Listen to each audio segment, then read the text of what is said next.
largely as a result of kind of things that we're doing campus-wide. Among others, our relationship with the AVID program, engaged classrooms, etc. If you're like me, probably your idea on critical thinking kind of is that it's something professors model. In other words, I write my books, I write my essays, I put out logical kind of brilliant lectures on things on the board for my students or whatever. I grade their papers, but it's basically I'm giving them the content and then I grade how well they critically think kind of on it. But instead now we're moving from kind of the idea is kind of to move from that idea that actually critical thinking is something that we can teach and that we can encourage, that we can emphasize in our classroom as well. It's again part of the strategies that a lot of people are doing in terms of best practices now, and the idea is to change the classroom kind of from my lecture up here to a more engaged kind of classroom for students that are active and doing things, kind of learning by doing rather than just kind of listening to me type of thing. When I was out in California for 4 days in July for this conference on critical thinking, for example, in one of the workshops I was there working with, I was with the Army officers that actually write the programs and design the curriculum for 500 or 600 ROTC programs nationwide. And their idea too was that they, instead of giving the cadets a book or something and memorize this and take this and write the answers down, they too wanted their classrooms to be more interactive, more engaged, et cetera. Kind of thing. So I can't really, what can I do in 15 minutes? I can kind of, on the one hand, emphasize that this is a new thing that we're going to be working on and give some kind of ways in which I think we can do that. And these are kind of now spread out into the freshman seminars program and also into the freshman English program kind of as well. And did Dr. Brown pass out those? He went. We ran out. She's going to make some more copies. Okay, did you pass out the ones we have? Yes. Okay, so people have that sheet. That's what I was asking. Okay. One of the aspects then that I'm introducing, and we're introducing kind of in all, is students taking notes and the Cornell note-taking system. So I've passed out some copies on that. Let me just kind of go over kind of what this is. Also in your book, in your notebook, there's an example of the AVID kind of Cornell note-taking page, what it looks like, in which you block off the left-hand column, right, for the questions kind of thing. You put up at the top kind of the ideas that you're interested in, kind of the points that you're trying to consider, and then below your main ideas and your summaries. And so I've given kind of again some handouts. This will be in the book, on the Blackboard page for your students kind of as well. Because again, my sense on it is that most students, many don't even take notes. They don't review their notes, and pretty much every study that I've seen has showed that again that it gets forgotten. A week later, what was that all about? It's gone. Whereas people who actually engage themselves in the notes and both in what's written and in listening, again, remember it more. They go over it more. And then they can use it to study. Okay. So basically on the first page about the format, leave 1/3 of the paper on the left for questions, kind of 2/3 on the right for notes, 2 inches at the bottom kind of for the notes, the last page of the notes each day to summarize dates and topics, okay, etc. there. And okay, on the next page, kind of some important tips I was trying to give to you to try to introduce these ideas into your classroom. The students can be kind of creative with this, right? They skip spaces. They learn their own kind of abbreviations type of thing. If you're putting up a PowerPoint on there while they're taking notes from that, they can The idea is not just to take notes from the PowerPoint, but to interact with it. Ask questions in the margins about it. Draw connections and lines between things, you know what I'm saying? And then review them.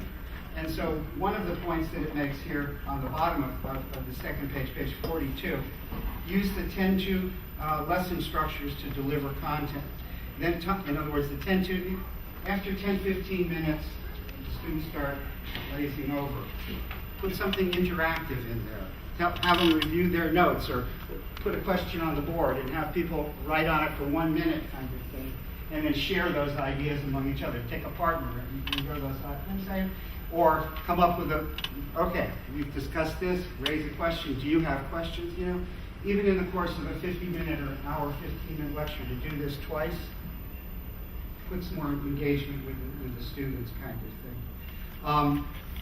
Teach the students how to turn instructor-generated resources like PowerPoints or something into core notes by refining their notes, adding questions, writing summaries. Creating symbols, all of these things that, again, no one ever told me as a professor, to be engaged, asked to even think about how the students or what kind of notes they're taking.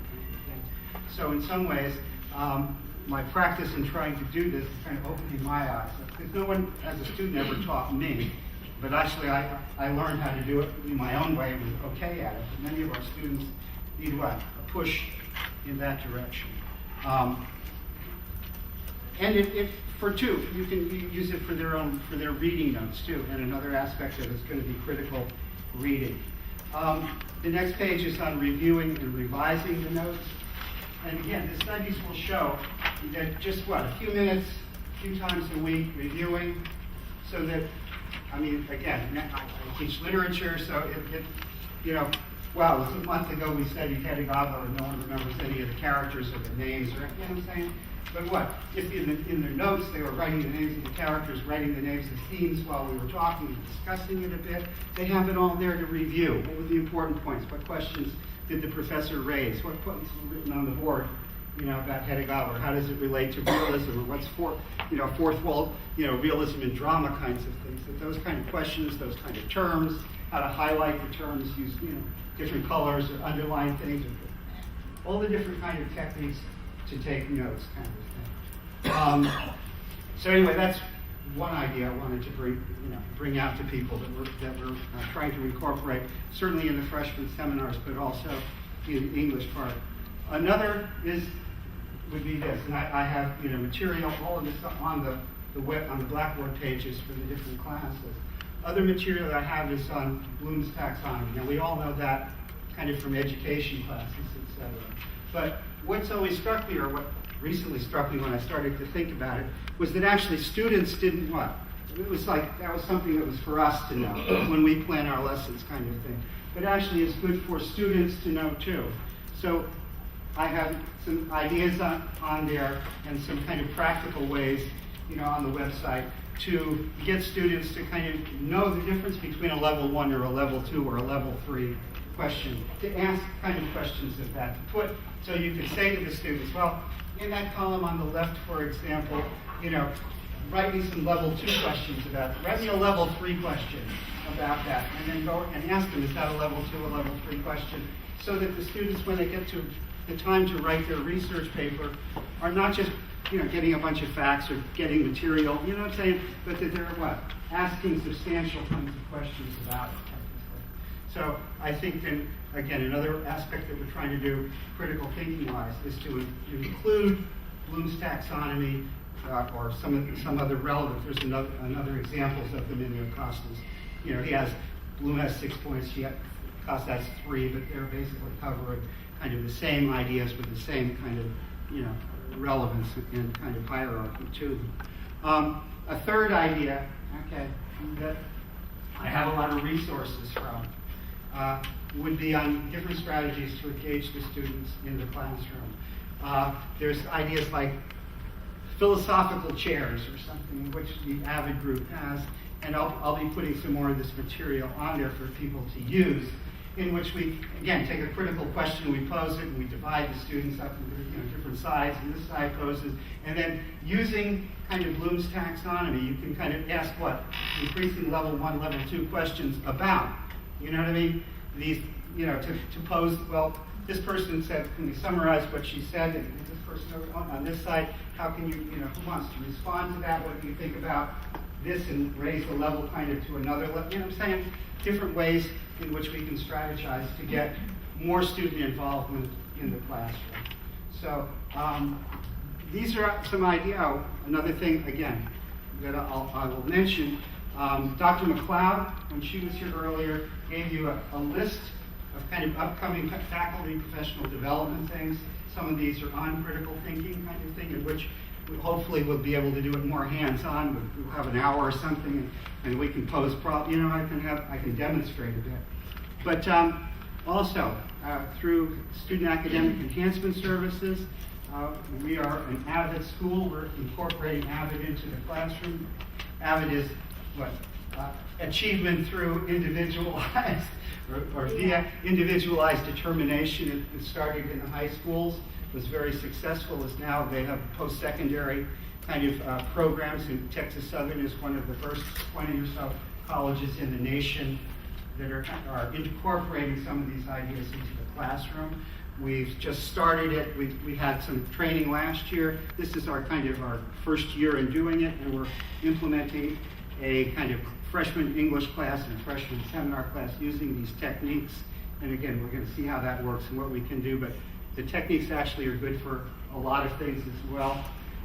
So anyway, if there's more interest in how to do these philosophical chairs, these Socratic seminars, these kinds of things in the classroom, see me, and I will be posting some of that, some hands-on ways to do that and some ideas onto the Blackboard pages kind of as well. Okay? Thank you. Any questions on critical thinking? Okay. I know she's. Oh, okay, yes, if there's more people.